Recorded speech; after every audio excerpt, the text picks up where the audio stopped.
መገኛው በማዕከላዊ ኢትዮጵያ ክልል ስልጤ ዞን ወራቤ ከተማ ነው። ወራቤ ዩኒቨርሲቲ ከአዲስ አበባ 172 ኪሎ ሜትር ርቀት ላይ የሚገኘው ወራቤ ዩኒቨርሲቲ 137 ሄክታር መሬት ላይ ተንጣሎ ይገኛል። በ2007 ዓ.ም በቀድሞው ጠቅላይ ሚኒስትር አቶ ኃይለማርያም ደሳለኝ የመሰረት ድንጋይ የተቀመጠለት ወራቤ ዩኒቨርሲቲ በጥር 2010 የማስተማር ስራውን ጀመረ። ዛሬ ላይ በመጀመሪያና ሁለተኛ ዲግሪ ፕሮግራሞች በርካታ ተማሪዎችን እያስተማረ ይገኛል። እነዚህ ተማሪዎች በ14 የትምህርት ክፍል ተደልድሎ ሲማሩ የነበረው ከዛ በኋላ 14 የነበረው የትምህርት ክፍል ወደ 29 ከፍ አለ። አሁን ደግሞ ወደ 51 አካባቢ ይደርሳል። በቅርብ የሚጸድቃለ። የተማሪዎች ቁጥር እየጨመረ ነው የመጣው በየአመቱ። የመምህራን ቁጥር በየአመቱ እየጨመረ ነው የመጣው። እንደምታውቁት ከቅርብ ጊዜ ወዲህ ትምህርት ሚኒስቴር ባወጣቸው ህጎች ተማሪዎች ከመመረቃቸው ቀደም ብሎ ኤግዚት ኤግዛምን እንዲፈተኑ ምቹ ሁኔታ እንዲፈጠር መመሪያዎችን አስተላልፎልናል። በዛ መሰረት ወራቤ ዩኒቨርሲቲ በሶስት ተከታታይ ጊዜ ጥሩ ውጤት በማስመዝገብ እያዘጋጀ ይገኛል ማለት ነው። ተማሪዎችን በአጠቃላይ ከአምናዎች ጨምሮ ከ8000 በላይ የሚጠጉ ተማሪዎችን አስመርቀናል። አንደርግራጁዌት ፕሮግራም ብቻ ሳይሆን ደግሞ ፖስት ግራጁዌት ፕሮግራምም አለ። በዛም ያስመረቅናቸው ባቾች አሉ።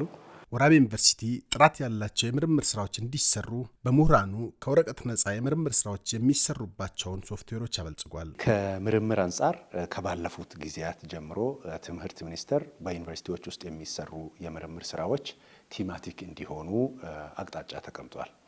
በዛ መሰረት ባለፈው አመት የወራቤ ዩኒቨርሲቲ የምርምር ቲማቲክ ኤሪያዎችን ሪቫይዝ በማድረግ አሻሽለናል ማለት ነው። በዛ የቲሜቲክ ኤሪያ መሰረት ደግሞ ኮል አውጥተን የፒጂ ተማሪዎች ፖስት ግራጁዌት ተማሪዎች የዛ አካል እንዲሆኑም ትምህርት ሚኒስቴር የሚፈልግበት አቅጣጫ ላይ ስለነበረ የማስተርስ ተማሪዎች በጀት ወይም ደግሞ ግራንት አግኝተው እንዲመረቁ ቴሲሳቸውን እንዲሰሩ እድል የፈጠርንበት ሁኔታ አለ። ከዛ በተጨማሪ ደግሞ ፓተንት ራይቶችንም የምርምር ውጤቶች ተሰርተው በሸልፍ ላይ የሚቀመጡ ብቻ ሳይሆን ማህበረሰቡን የሚጠቅሙ መሆን አለባቸው።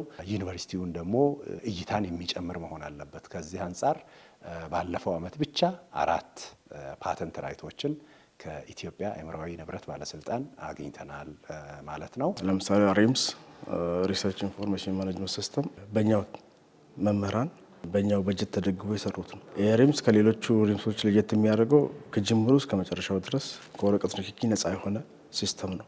ይህ ሲስተም ደግሞ በሀገር ብቻ ሳይሆን ከሀገር ውጭ ባሉ ተቋማት እውቅና የተሰጠው ከሀገር በተጨማሪ ማለት ነው እና ውጤት ያገኘንበት ነው።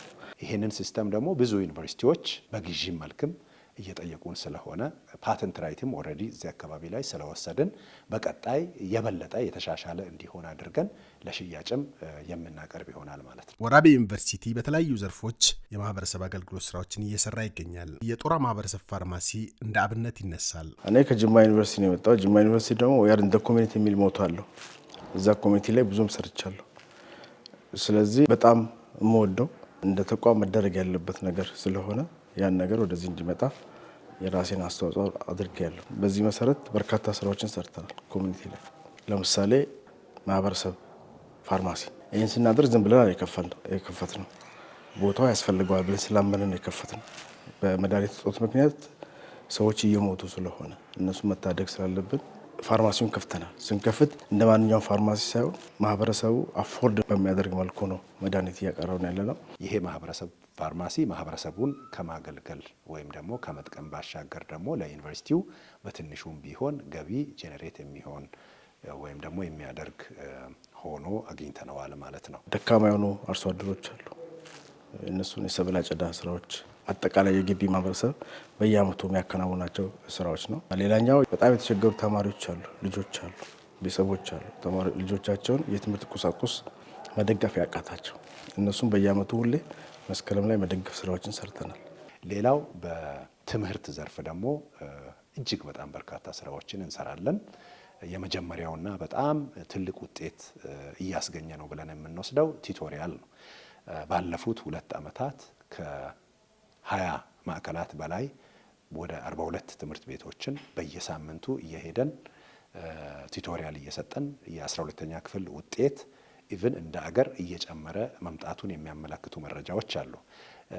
ይህ አንዱ የሆነበት ምክንያት ደግሞ ወራቤ ዩኒቨርሲቲ በካችመንት ኤሪያው በተለይም በስልጤ ዞን፣ በአላባ ዞን እና በማረቆ ልዩ ወረዳ ይህንን ቱቶሪያል በስፋት እየሰጠ በመሆኑ እንደ አገርም ያለው ውጤት እንደ ክልልም ደግሞ ያለው ውጤት እየተሻሻለ መምጣቱን የሚያሳይ ስለሆነ ይሄንን አጠራክነን ወደፊትም የምንቀጥልበት ይሆናል ማለት ነው። በዲጂታላይዜሽን ዙሪያ ወራቤ ዩኒቨርሲቲ ስልጤ ልማት ማህበርን እና አላባ ልማት ማህበርን ዌብሳይት ዴቨሎፕ በማድረግ እና በማስረከብ የነሱን ስራ የሚያሳልጥ ሆኖ እንዲያገለግል ይሄንን ስራ ሰርተናል። ከዚህ በተጨማሪ ለማዕከላዊ ኢትዮጵያ ክልል ምክር ቤትም ዌብሳይት አሁን እየሰራን እንገኛለን። ይህም እየተጠናቀቀ ይገኛል። በቅርቡ ሃንዶቨር እናደርጋለን ማለት ነው። ከዚህ በተጨማሪ ደግሞ በግብርናውም ዘርፍ የወተት ላሞችን ዝርያ በማሻሻል የፍየል ዝርያ የማሻሻል ፕሮጀክት አለን ሚቶ አካባቢ ላይ። ሚቶ ላይ ብቻ ሳይሆን በዋናው ግቢም የደቡብ አፍሪካ ዝርያ ያለውን የቦርጎት አምጥተን እያዳቀለን እንገኛለን። F1 ወይም ፈርስት ጄኔሬሽን የሚባሉ ብዙ ግልገሎችንም አግኝተናል። የስጋ ክምችታቸው ምርታቸው የተሻለ ነው ተብሎ ስለሚታመን የማህበረሰቡንም ጥያቄ ከዚህ በፊት ኮንሶ ላይ የሚገኝ ወይጦ ፍየል የሚባል የፍየል ዝርያ እዚህ አካባቢ አምጥቶ ገበሬው ይጠቀም እንደነበረና ያ ስራ ደግሞ ውጤታማ እንዳላደረጋቸው ከዞኑ ሪፖርት በመምጣቱ እኛ የተሻሉ ዝርያዎችን ከደቡብ አፍሪካ ዝርያ ያለውን አይነት ፍየል አምጥተን እዚሁ ግቢ እያዳቀልን እንገኛለን። ሚቶ ወረዳም በ3 ቀበሌያት ላይ የሎካል ጎት የተሻለ ዝርያ ያለውን ደግሞ እያዳቀልን እዛው ማህበረሰቡ እየተጠቀመ ገቢውን ከፍ እያደረገ የሚገኝበትን ሁኔታ መፍጠር ችለናል ማለት ነው። በውስን ህንፃዎች ስራ የጀመረው ወራቤ ዩኒቨርሲቲ በርካታ ህንፃዎችንና የመሰረተ ልማት ስራዎችን እየሰራ ነው። በ2011 ወደዚህ ከመጣው ጊዜ ጀምሮ ስመጣ የነበሩት ህንፃዎች በጣም የሚቆጠሩ ነበሩ። አሁን ከ6 ዓመት በኋላ በርካታ ህንፃዎች አሉ። ህንፃ ስል ዝም ብሎ ህንፃ ሳይሆን ለአንድ ዩኒቨርሲቲ የሚያስፈልጉ ህንፃዎች ለማለት ነው። ከነዚህም ውስጥ ለምሳሌ የመምህራን መኖሪያ ቤት ያስፈልጋል። የመምህራን መኖሪያ ቤት ግንባታ ሰርተን እየጨረስን ነው። ከዚህ የሚወጡ ብዙ ፈሳሽ ቆሻሻዎች አሉ። እነሱ መታከም አለባቸው። ማህበረሰቡን ከዚያ ነገር ፕሮቴክት ማድረግ ስላለብን ትሪትመንት ፕላንት በመስራት ላይ እንገኛለን። ሌሎችም የግንባታ ዘርፎች አሉን። ትልልቅ የግንባታዎች የአይሲቲ ህንፃ፣ የአስተዳደር ህንፃ ሁሉንም ስታፍ አንድ ላይ የሚይዝ ኦዲቶሪየም፣ ዳታ ሴንተር ትልልቅ ፕሮጀክቶች አሉ። ዶርሚተሪ፣ የክላስሩም መማሪያ ክፍሎች እነዚህ ያሉ ያው ሁሉም አክቲቭ ሆነው እየተሰሩ ያሉ ፕሮጀክቶች ናቸው። ሜን ጌት አልነበረውም። ዝም ብሎ ተራ የሆነ ጌት ነበር። ሜን ጌትና ከዛ ጋር ተያያዥነት ያለው መንገድ 1.5 ኪሎ ሜትር መንገድ ትልቅ ድልድይ ያለው እሱን እየሰራ እንገኛለን። እንደዚሁም ደግሞ መለስተኛ የአስተዳደር ህንፃ ተገንብቷል። ላብራቶሪ እነዚህ ተጠናቀው ያው ወደ ርክክብ እየገባን ነው ያለ ነው። በዚህ አመት ስራ የምናስጀምራቸው የግንባታ ዘርፎች ናቸው። ወራቤ ዩኒቨርሲቲ ውስጥ አብዛኞቹ ሴቶች ልጆቻቸውን ተሸክመው ነው ስራ የሚሰሩት። ይሄ ደግሞ ለስራቸውም ለልጆቻቸው ምቾት ስለማይፈጥር ልጆቻቸውን የሚያቆዩበት ቦታ የዴኬር ሰርተናል። በአጠቃላይ በግንባታው ዘርፍ ላይ ፕሮግረሱ ጥሩ ነው ብለን ነው እኛ የምናስበው። ያው አዲስ ግንባታ አጋጣሚ ሆኖ ያው እየተፈቀደ አይደለም። በበጀት ምክንያት መጀመር አልቻልንም። ትልልቅ እቅዶች አሉን።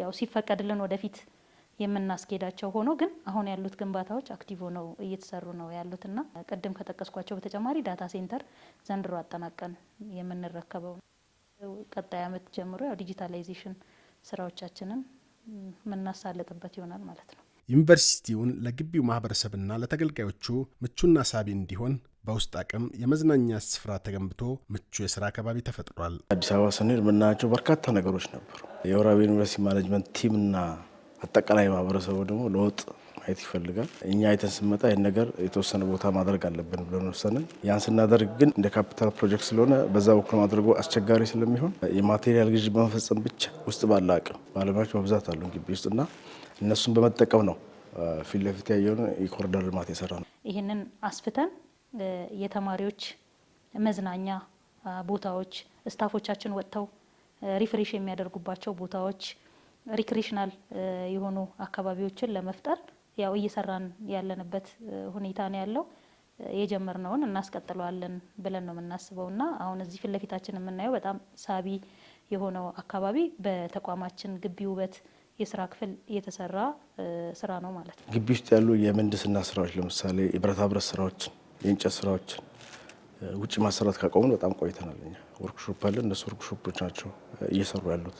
ለምሳሌ በር ሲሰበር፣ መስኮት ፍርግርግ ሲያስፈልገው፣ አልጋ ሲሰበር መሰበሩ ብቻ ሳይሆን ደግሞ አዲስም እየሰሩ ያሉበት ሁኔታ ስላለ የወራቤ ዩኒቨርሲቲ የውስጥ አቅሙን አሟጦ ከሚጠቀማቸው ዩኒቨርሲቲዎች መካከል አንዱ ነው ብዬ መውሰድ ይችላሉ። የወራቤ ዩኒቨርሲቲ አመራሮች፣ መምህራንና የአስተዳደር ሰራተኞች ተማሪዎችን እንደ ወላጅ ከመቀበል ጀምሮ አስፈላጊውን አገልግሎት እንዲያገኙ ተግተው በመስራት ላይ ናቸው። ወራቤ ዩኒቨርሲቲ ተማሪዎችን ሲቀበል በልዩ ሁኔታ ነበር የሚቀበለው።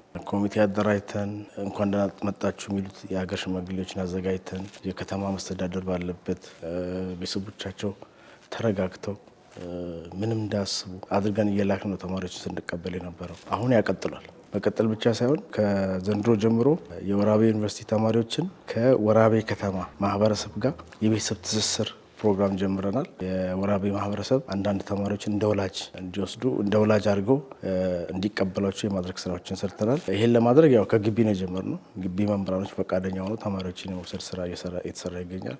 እሱን ከጨረስን በኋላ ወደ ውጭ ወጥተን ተማሪ ሲቸገር ሩቅ ያለው ቤተሰቡ ጋር ሳይሆን እዚህ ወራቤ ያለ ቤተሰቡ ጋር ችግሮች የሚፈታበት በደስታም ባዘን የሚገናኝበት መንገድ የመፍጠር ስራ ይሰራ ነው። ከተማሪዎች ጋር በተለያዩ አደረጃጀቶች በቅርበት መሰራቱ ዩኒቨርሲቲውን ለተሻለ ውጤት አብቅቶታል። ካፌ አካባቢ አሁን ምግብ ጋር ስንሄድ ከዚህ በፊት የነበረውም ነገር አለ። ዘንድሮ ደግሞ የተለየ መሻሻል አለ። አሁን ከዚህ በፊት ከነበረው ዘንድሮ ዋን ካርድ ሲስተም ነው እና ዲጂታል ሆኗል። በጣም የዘመነበት ሁኔታ ነው ያለው እና ከዛ ውጪ ካፌ አካባቢ የሆነች ነገር አጥሮን የሆነ ነገር እንኳን ብንጠይቅ ጥያቄ እንደመቀበል ሳይሆን እንደ ጠያቂና እንደ መላሽ ሳይሆን በቃ ይሆናል አይደል ከውስጥ ተሰምቶት ሰው የሆነ ጥያቄ ሰምቶ ደንግጦ የሚመልስ አይነት ነገር እንደዛ አይነት ነገር ነው እና የምታየው በጣም የሚገርም ነው። እና ዶርሞች አካባቢም ስንሄድ እያንዳንዱ ቦታ ላይ የእያንዳንዱን ተማሪ ጥያቄ ሊመልስ በቃ የተዘጋጀ ሰው አለ፣ በጣም ንቁ ሰው አለ። በዛ ልክ ነው እና ጥያቄያችን የሚመለሰው ቅድም እንዳልኩ ነው። በቃ እንደ ተማሪ ሳይሆን እንደ ቤት ነው የምንኖረው እዚህ ስንኖር ማለት ነው። የአገልግሎት አሰጣጡን ለማዘመን እየተሰራ ባለው ስራ ለተማሪዎች የዋን ካርድ ሲስተም እንዲሁም የሰው ሀብት ስራውን ዲጂታል ለማድረግ ስራዎች ተሰርተዋል። የዋን ካርድ ሲስተም በአይሲቲ ስታፎች ዴቨሎፕ ተደርጎ ምግብ ቤት ላይ ተማሪዎቻችን እየተጠቀሙበት ነው ያለው። ይሄ በራሱ ያው ወደ ዲጂታል ለመሄድ ከጀመርናቸው ስራዎች ውስጥ አንዱ ነውና የተሻለ ውጤትም እያገኘንበት ነው። ለተቋሙ የሚጠቅመው አንደኛ ዲጂታል መሆኑ ዴይሊ የተማሪዎቻችን የምግብ የሚጠቀሙ ተማሪዎቻችን ዳታ ምን ያክል ነው የሚለውን ይዘን እቅዶቻችንን እየፈተሽን እንድንሄድ ያስችለናል። ከዛ ባሻገር ደግሞ ይሄ ዋን ካርድ ሲስተም እያሰፋ ነው ስንሄድ የዳታ ሴንተሩ ሲጠናቀቅልን ክሊኒክ፣ ካፍቴሪያ ሙሉ ግቢውን ተማሪዎች በዚህ ካርድ የሚንቀሳቀሱበት ሁኔታ ነው ያለውና ይሄ የፎርጀሪ ፕሪንቲንግን ይከላከላል። ለምሳሌ 2-3 አይዲ ካርድ የመያዝ 2-3 ሚል ካርድ የመያዝ ተደጋጋሚ የሚያጋጥሙን ችግሮች ናቸውና እኚህ መሀል ላይ የሚገቡት ነገሮች ምን ያክል ተማሪ ዛሬ ምሳ ተጠቀመ፣ ስለዚህ ለእራት ምን ያክል ነው ፕላን ማድረግ ያለብን፣ በጀት ላይ ኢምፕሊኬሽን ስላለው ማለት ነው። ይዘን ፕላን ለማድረግ መሀል ላይ የሚያስቸግሩን ነገሮች ነበሩና በዚህ ሲስተም ውስጥ መግባቱ እንደዚህ አይነት ድግግሞሽና ትክክል ያልሆኑ አሰራሮችን እያስቀረልን የሚሄድ ጥሩ ስራ ነው ብለን ነው የምናስበው። ያው ከኤችአር ጋር ተያይዞ የሰው ሀብት አስተዳደር ስርዓቱን ለማዘመን የሰው ሀብት አስተዳደር ሲስተም ኤችአር ማኔጅመንት ሲስተም በውስጥ ስታፍ እየተዘጋጀ ያለ አለ። እሱ ሲጠናቀቅ ሙሉ በሙሉ የሰው ሀብት አስተዳደራችንን ዲጂታል በሆነ መልኩ እንሰራለን ብለን ነው የያዝነው። ኦልሞስት እያለቀ ነው ያለው። በዚህ አመት ወደ ተግባር የምንገባበት ነው ማለት ነው። ከዚህ ጋር ተያይዞ የአሻራ ሲስተምንም አብረን አያይዘን ነው እየሰራን ያለ ነው። ስለዚህ እሱ አካባቢ ላይ የዘመነ የሰው ሀብት አስተዳደር ስርዓትን ለመከተል እቅዶችን አቅደን እየሰራን እንገኛለን ማለት ነው። የዩኒቨርሲቲውን ማህበረሰብ የኑሮ ውድነት ጫና ለመቀነስ በተለያየ መልኩ ድጎማ እየተደረገ ይገኛል። የግቢውን ኮሚኒቲ የኑሮ ጫና ለመቀነስ በርካታ እንቅስቃሴዎች አሉ። ለምሳሌ የወተት እናመርታለን። ያመረትነው ወተት በጣም በርካሽ ዋጋ ለማህበረሰቡ እንሸጣለን። ለምሳሌ ውጪ 100 ብር ነው፣ እኛ ጋር 60 ብር አካባቢ ነው የምንሸጠው። ሰራተኛው እዚህ እስከ 11 ተኩል እዚህ ነው አምሽቶ የሚሄደው። በቅርቡ በስራ አካባቢው ላይ ምርቱን ይዞ በቀላሉ ወደ ቤቱ ይዞ እንዲገባ ያስችለዋል። ከዋጋም አንጻር ስናየው ደግሞ ማርኬቱ ላይ ካለው ፕራይስ እጅግ ቅናሽ በሚባል ወይም ደግሞ ሰፊ ቅናሽ አለው በሚባል መልኩ የተለያዩ አቅርቦቶችን እያቀረበ ይገኛል። ይህ ደግሞ ሰራተኛው ላይ መነሳሳትን ይፈጥራል ማለት ነው። ከውጭ ካለው የገበያ ግብይት አንጻር ዋጋ ቅናሽ ሆኖ ለመምህራን እየቀረበበት ሁኔታ ነው ያለው። ያው እንቁላል ዋጋንም ብናይ ከውጭ ካለው የ3 ብር እና የ4 ብር ቅናሽ ዋጋ ተደርጎ ነው ውስጥ ላይ ለመምህራን ድጎማ ይሆናል ተብሎ እየተሸጠ ያለበት ሁኔታ ነው ያለው። የፈለገ ሰው መጥቶ በዚህኛው ዋጋ ተጠቃሚ የሆነ ያለበት ሁኔታ ነው ያለው። ሽንኩርትም ሆነ ጥቅል ጎመን ከውጭ ከሚሸጠው ዋጋ በቅናሽ በሆነ ዋጋ ነው እዚህ ስናገኝ የነበረው። ይህንንም ሰው በቃኝ በሚል ደረጃ ነው እያገኘ ነበረው። በተለይም አሁን የጥቅል ጎመን በደንብ አድርጎ የግቢውን ፍላጎት አርክቶ እየሄደ ያለበት ሁኔታ በገቢ ማመንጫም በኩል ያለው ስራዎች ጥሩ ናቸው። በደንብ ተጠናክሮ መቀጠል አለባቸው የሚል ነገር አለ። እንቁላል ውጭ 23 ብር ነው፣ እዚህ ደግሞ 15 ብር ነው። ውጭ አትክልት ጥቅል ጎመን እዚህ 15 ነው፣ ውጭ ደግሞ 30 40 ብር ነው ምንገዛው። ስለዚህ በጣም ተመጣጣኝ ነው። ቢቀጥል የተሻለ አቅርቦት ቢኖር ወተትም ውጭ ላይ 100 ብር ነው፣ እዚህ ደግሞ 60 ብር ነው። በዛ ላይ ደግሞ ወተቱ በጣም ወፍራምና ያው አንደኛ የምንለው ተሻምተን ምንገዛው በጣም ጥሩ ነው። ይሄ ነገር ከዋጋ ጋር ሲነጻጸር ልዩነቶች አሉት። ከልዩነቶቹም በላይ በዋናነት ገቢውን ሰዎቹ ሰርቶ ማግኘትን ይቻላል የሚለውን የግቢው ማህበረሰብ አስፍቶ ቢሰራ አንደኛ ለግቢው ጥቅም ነው፣ ሁለተኛ ደግሞ ለማህበረሰቡ ለግቢው ተገልጋዮች እርካታን ይሰጣል ማለት ነው። ይሄ ነገር ማለት ነው አንድ ገቢ ማስፋፋት ነው፣ ገቢን መጨመር ነው። ሁለተኛ ደግሞ የተገልጋይ እርጋታን ምንም በስራው ሰርቶ እዚች ጋር ጎመኑን፣ ወተቱን፣ ዳቦውን ይዞ ለልጆቹ ምንም ሳይንከራተት ከስራ ቦታ ወደዛ ቦታ ይመላለሳል ማለት ነው። እንደ ተቋማችን የተለያዩ አገልግሎቶች አሉ። የዶሮ እርባታ አለን። የጓሮ አትክልቶችን እናመርታለን። ለዩኒቨርሲቲው ማህበረሰብ በተመጣጣኝ ዋጋ እናቀርባለን። ኢንተርፕራይዝ ለማደራጀት ፕሮሰስ ጀምረናል። ወርክሾፖች አሉን። ዳቦ ቅድም የጠቀስኩት ለተማሪዎች የምናቀርበው ዳቦ አድማሱን በማስፋት በተመጣጣኝ ዋጋ ተቋም ውስጥም ለሽያጭ እያቀረብን ያለ ነው። የዩኒቨርሲቲውን ማህበረሰብ በኑሮ አሁን ካለው የዋጋ የኑሮ ውድነትም ጋር ተያይዞ የድጎማ ሲስተም ነው ብለን ነው የምናስበው። ሁለተኛው ወደፊት ዩኒቨርሲቲያችን ኦቶኖመስ ሆኖ ለመሄድ እቅዶችን አቅዶ እየሰራ ነው ያለው። ከዚህ ጋር ተያይዞ በገቢ ራሱን መቻል አለበት። የገቢ አማራጮቻችንንም የማስፋት ሂደትን ተከትለን ነው የምንሄደው ማለት ነው። አሁን ደግሞ ይህን አስፍተን ገሪበር በወሰነው መሬት ላይ የተለያዩ የግብርና ስራዎችን ስራ ቆይተናል። ሳይንሳዊ በሆነ መንገድ ምርምርን አፕላይ አድርገን ማለት ነው። ስለዚህ የሺያ አሲድ ማምረት ጀምረናል። በጣም ኤክስፖርት የሚደረግ ምርት ነው። ሌላ ቦታ በሄክታር 4 ኩንታል ነው የሚያገኙት። የእኛ ተመራማሪዎች የራሳቸውን እውቀት ተጠቅመው በሄክታር 7 ኩንታል አግኝተው በቅርቡ ወደ 45-46 ኩንታል የሚጠጋ ሺያ አሲድ አምርተናል። ኦቾሎኒ ተመርቶ አይታወቅም ነበር። እዚህ አካባቢ ኦቾሎኒ አምርተናል እና ሌሎችም እንደዚሁ። ይሄ ለማህበረሰቡ ጠቃሚ ነው። አንደኛ የውጭ ምንዛሪ ማስገኘቱም ትልቅ ነገር ስለሆነ ማለት ነው። ዩኒቨርሲቲው ከተለያዩ የሀገር ውስጥና ዓለም አቀፍ ተቋማት ጋርም በመስራት ውጤታማ ስራዎችን እየሰራ ይገኛል። ወራቤ ዩኒቨርሲቲ እኔ ሳስቀምጠው ከእድሜው በላይ ወደኋላ ተመልሼ ያሉት ዩኒቨርሲቲዎች በ10 ዓመት ውስጥ በ12 ዓመት ውስጥ በ15 ዓመት የሰሩት ብንመለከት ልዩነት አለው ብዬ አስባለሁ። በኢንተርናሽናላይዜሽን አስፈላጊ ነው። አንድ ዩኒቨርሲቲ ዩኒቨርሳል እስከሆነ ድረስ ግሎባል የሆነ ኤንጌጅመንት ይኖረዋል። ስለዚህ ወራቤ ዩኒቨርሲቲም ይህን ማድረግ አለብን ብሎ ከደቡብ ኮሪያ ከሚገኝ አንድ ዩኒቨርሲቲ ጋር ስትሮንግ የሆነ ሊንክ አለ። ሊንኩ በጋራ ዲፓርትመንት እስከ መክፈት ማለት ነው። ስለዚህ ፎረስትሪ ዲፓርትመንት ቅድም ያልኩትን ከይንግናም ዩኒቨርሲቲ ጋር በጋራ በመሆን የተከፈተ የትምህርት ፕሮግራም ነው። ይቀጥላል። አሁን በቅርብ የምንከፍታቸው ዲፓርትመንቶች ቴክኖሎጂ ከነሱ ጋር በጋራ በመሆን ትልቅ ፕሮጀክት ሰሚት እናደርጋለን። ትልቅ ፕሮጀክት ብዙ ብር የሚያስገኝልን ማለት ነው። ስለዚህ ጥሩ የሆነ ሊንክ አለን።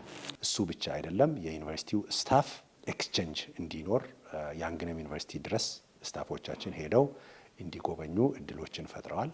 ከያንግነም ዩኒቨርሲቲም ወደዚህ ተማሪዎች መጥተው ስቱደንት ኤክስቼንጅ እንዲኖር የረዳ ሜሞራንደም ኦፍ አንደርስታንዲንግ ነው። የእኛም ተማሪዎች ደግሞ ወደ ያንግነም ዩኒቨርሲቲ ኮሪያ ሄደው ልምድ ልውውጥ አከናውነናል ማለት ነው። ይሄ ትልቅ አቺቭመንት ነው ብለን መጥቀስ እንችላለን። ሌሎችም በጅምር ያሉ አሉ። እንደ የእንግና ዩኒቨርሲቲ ጠንካራ ያልሆነ ግን በጅምር ያሉ ምናልባት ከሆነ ጊዜ በኋላ ጠንካራ ብሎ እንደ የእንግና አይነት ውጤት ያስገኙልናል ብለን የምናስባቸው ኢንተርናሽናል ሊንኮች አሉ። ኢንተርናሽናል ተማሪዎች አሉ። ኢንተርናሽናል እንዲሁ ዝም ብለን በኤምኦኤ የተፈራን ፓርትነሮች አሉ። አንዳንድ ሰፖርት የሚያደርጉ ለምሳሌ ኖርዌይ አካባቢ ያሉ ዩኒቨርሲቲዎች አሉ። ስለዚህ ጥሩ ነው፣ ግን አሁንም በቂ ነው ማለት አይደለም። ተጠናክሮ መቀጠል አለበት ብዬ አስባለሁ። ሌላው ከዚሁ ከማዕከላዊ ኢትዮጵያ ክልል ውስጥ ከሚገኝ የማዕድን ኤጀንሲ ጋር ሜሞራንደም ኦፍ አንደርስታንዲንግ በመፈራረም ከ1.5 ሚሊዮን ብር በላይ ተቋሙ ገቢ እንዲያገኝና የምርምር ስራን አብረን እንድንሰራ ተፈራርመን ያንንም ውጤታማ በሆነ መልኩ ዴሊቨር አድርገን ጥናቱን ፋይናሊ ለቢሮ ያስረከብንበት ሁኔታ በጣም ኖተብልና ውጤታማ ነው ብለን ማንሳት የሚቻል እድል ተፈጥሯል ማለት ነው። ከተለያዩ ሆስፒታልና ጤና ተቋማትም ጋር እንደዚሁ ሜሞራንደም ኦፍ አንደርስታንዲንግ አለን። እነሱ ጋር ያለውን ስታፍ ወደዚህ መጥቶ አፕግሬድ እያደረገ እንዲማር እድል እንፈጥርላቸዋለን።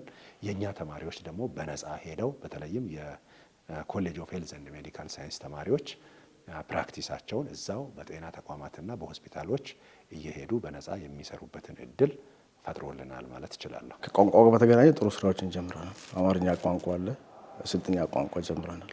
አንዳንድ የትምህርት ፕሮግራሞች ውስጥ ደግሞ በፖርሽን ደረጃ በቻፕተር ደረጃ የገቡ ሀገር በቀል እውቀቶች አሉ። እነሱ ማስፋት ይፈልጋል። ዝም ብሎ ማስፋት ብቻ ደግሞ ሳይሆን ፖቴንሻል አይተን ለምሳሌ ከየንገናም ዩኒቨርሲቲ ጋር ጀመርነው። ለምሳሌ ፎረስትሪ ዲፓርትመንት ያ ፎረስትሪ ዲፓርትመንት ኮሪያን ካሳደገው አንዱ ዘርፍ ስለሆነ እኛ እዛ ሂደን አይተን መተን ወደዚህ ማምጣት አለብን ብለን የጀመርነው ስራ ነው። እንደዚህ አይነት በርካታ ስራዎች አሉ ከአቅም ጋር በተገናኘ ማለት ነውና አማርኛና ስልጥኛ ጀምረናል። ይሄን አስፍተን መቀጠል አለብን። ይሄን ደግሞ ስንጀምር አገር በቀል እውቀትን ለአካባቢ ብቻ ሳይሆን ከውጭ ለመጡ ለምሳሌ ኢንተርናሽናል ተማሪዎች አሉ። እነሱም ይህን ቋንቋ እንዲያውቁ የማድረግ ስራዎችን እየሰራ እንገኛለን ማለት ነው። የዩኒቨርሲቲው ማህበረሰብ አባላት ዩኒቨርሲቲውን ለማስተዋወቅ ያገኙትን አጋጣሚ ከመጠቀም ወደ ኋላ አይሉም። በአውሮፓውያኑ የዘመን ቀመር በ2022 የኳታር የዓለም ዋንጫ ለዚህ ማሳያ ነው። ዓለም ዋንጫ ላይ ወራቤ ዩኒቨርሲቲ አጋጣሚውን እንጠቀም ነበር። መድረኩን አገኘ። መድረኩን ስናገኝ ዝም ብል እንደው ኳሱን አይቶ መምጣት ብቻ ትርጉም የለው። ስለዚህ ለምን እግረ መንገዳችን አናስተዋውቅም ብለን አለምዲን ከሚባል ልጅ ጋር ተናግረን ነው ያን ያደረግነው። ያን ስናደርግ እንግዲህ እኔ እስከሚገባኝ ድረስ በዛ በሰራው ስራ ጆን ቴሪ፣ እነ ሮቤርቶ ካርሎስ፣ ቤቤቶ ሂድሮ፣ እነ ሴዛር የኢንተር ሚላን በረኛ ነበር። እነዚህ ሁሉ ወራቤ ዩኒቨርሲቲ ያውቁታል። ምክንያቱም እንትኑ እስከርቡ ቤታቸው አለ ብዬ ስለማስብ ማለት ነው። ስለዚህ ባገኘነው አጋጣሚ ወራቤ ዩኒቨርሲቲን አስተዋውቀን ከፍ እናደርገዋለን ብዬ አስባለሁ። በኢትዮጵያ ዘመን አቆጣጠር በ2022 ኢትዮጵያ ውስጥ ከሚገኙ 5 ቀዳሚና ተመራጭ ዩኒቨርሲቲዎች አንዱ ሆኖ ማየትን ራዕይ አድርጎ የሰነቀው ወራቤ ዩኒቨርሲቲ በ2017 ዓ.ም በመውጫ ፈተና 90% እንዲሁም በቁልፍ የውጤት አመልካቾች 97% አስመዝግቧል። የመጀመሪያ እንደመሆኑ መጠን ወራቤ ዩኒቨርሲቲ ደግሞ በጣም ስትሪክት የሆነ ዩኒቨርሲቲ ነው። በመጀመሪያ ላይ ወደ 63% ተማሪዎች ነበር ያለፉት። ይሄ በቂ አይደለም ብለን በርካታ ስራዎችን ሰራን። በቀጣዩ ዓመት 84% ገባን። አሁንም መሻሻል አለበት ይበቃ አይደለም ብለን ብዙ ስራዎችን ሰራን። ከዛ በአለፈው አመት ደግሞ 90% ተማሪዎችን አሳለፍን። እንደ ሀገር ይመስለኛል አቨሬጁ 52-57% አካባቢ ይመስለኛል። ስለዚህ ጥሩ ነው ብዬ መናገር እችላለሁ። ተማሪዎቻችን ያስተማርናቸው ተማሪዎች ሀገር አቀፍ ፈተና ተፈትነው 90% ማሳለፍ ማለት ያለውን የትምህርት ጥራት እየሰጠን ያለው እውቀት ትክክለኛ እውቀት ለተማሪዎቻችን መሆኑን በግልጽ የሚያሳይ ነው ብዬ መውሰድ እችላለሁ። ይሄ ደግሞ ተጠናክሮ መቀጠል አለበት። አሁን 90 ነን። አሁን ዘንድሮ ደግሞ ከዛ በላይ ማምጣት አለብን ብለን እየሰራ ነው የምንገኘው። ይህንን ውጤት ለማግኘት ሁሉም የሚመለከተው አካላት ባለድርሻ አካላት ርብርብ ሲያደርጉ ነበር። በዚህ ኦፊስ ደረጃ ዳይሬክሽኖች ይቀመጣሉ። እነዛን ዳይሬክሽኖች ደግሞ ወስደው ዲኖች በየኮሌጁ ስራዎችን ይሰራሉ። ከዲኖች በተጨማሪ ደግሞ ዲፓርትመንት ሄዶች ይህንን ስራ ሲያሳልጡ የነበረ በመሆኑ የጋራ ትብብር በመኖሩ ነው ይህንን ውጤት ልናሳካ ቻልነው ማለት እችላለሁ። ይህ ውጤት ሊመዘገብ የቻለው የዩኒቨርሲቲው ማህበረሰብ ተቋሙን በባለቤትነት ስሜት እያገለገለ ስለሆነና ቅንጅታዊ አሰራርን ስለሚከተል ነው። እንደ ተቋምም ያሉ ለውጦችን ለማስቀጠል ቅንጅታዊ አሰራር በተለይ ከበላይ አመራሩ ከቶፕ ማኔጅመንት ጀምሮ እስከ ታች ድረስ ያለው ስራ አስፈጻሚ፣ ዳይሬክተር፣ ቡድን መሪ ተቀናጅቶ ስራዎችን እየተናበበ የሚሄድበት ሂደት ያመጣው ነው ብዬ ነው ማስበው። ያው እኛ ተቋም ላይ የዚህ ስራ ክፍል ስራ የሚባል ስራ የለም። ስራዎችን በጋራ የመስራት ለአንዱ ስራ አንደኛው በሚያስፈልግበት ሰዓት ያለምንም ጠያቂ ያለምንም ቢሮክራሲ ተቀላቅሎ የሚሰራበት የከሌ ስራ ክፍል ነው የከሌ ዘርፍ ነው የሚባል ነገር አለመኖሩ ያመጣው ለውጥ ነው ብለን ነው የምናስበውና ቅንጅታዊ አሰራሩ በጣም ጠንካራ ነው። ወራቤ ዩኒቨርሲቲ እንደው ኤግዚት ኤግዛም አለ እንጂ እንደው ነገሮችን በተን አድርገን ስንመለከተው በሁሉም አቅጣጫ ውጤታማ ነበር። ኬፒአይ 97% አካባቢ ነበር። ሌሎችም እንደዚሁ። የሆነበት ምክንያት የቅንጅት ስራ ስላለ ነው፣ የመስማማት ስራ ስላለ ነው፣ የአንድነት መንፈስ ስላለ ነው። ተቋሙ የኔ ብሎ የማሰብ ውጤት ነው ብዬ ነው ማሰብ። ተማሪው በዚህ ይንቀሳቀሳል፣ አስተዳደር ሰራተኛው በዛ ይሟሟታል፣ መምህራኖቹ የራሳቸውን አስተዋጽኦ ያበረክታሉ፣ ማኔጅመንቱ ሁሉንም አካል ሰፖርት ለማድረግ በአንድ ላይ እየሰራ እንገኛለን። የዛ ውጤት ነው ብዬ ነው ማሰብ። መሳሳብ ያለበት ግቢ አይደለም፣ አንዳንዱ ሰፖርት የሚያደርግበት ግቢ ነውና ለውጤቱ ይሄ ነው ትልቁን ድርሻ የሚወስደው ብዬ ወስዳለሁ። በቀጣይ ወራቤ ዩኒቨርሲቲ የደርሶ ማየት ይፈልጋሉ። የዩኒቨርሲቲው ሞቶ ኖሌጅ ፎር ኤክሰለንስ ነው። ይህንን ኤክሰለንስ ለማረጋገጥ ብዙ ጥረት ይጠይቃል። ከብዙ ባለድርሻ አካላት ጋር አብሮ መስራትን ይጠይቃል።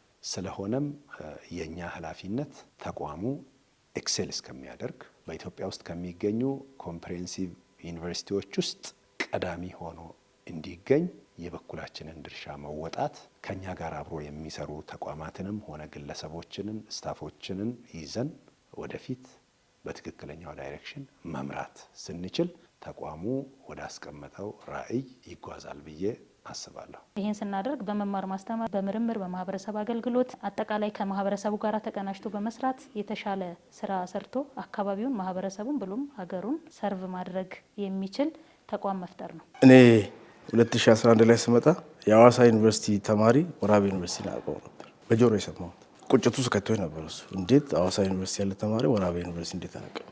ከዛ በኋላ ከማናጅመንቶች ጋር አወራን። ይሄን መቀየር አለብን። አገር ውስጥ ችግር የለም፣ ማንም ቦታ ይታወቃል። ከዛም አልፎ አሁን ያልኳቸው የእንገና ዩኒቨርሲቲ፣ ቻይና ውስጥ ያሉት አንዳንድ ካምፓኒዎች፣ ሳንግፎር ለምሳሌ ካምፓኒ ወራቤ ዩኒቨርሲቲ ይታወቃል። ይህም ማስፋት አለብን። ኢንተርናሽናሊ በጣም ቪዚብል መሆን አለብን።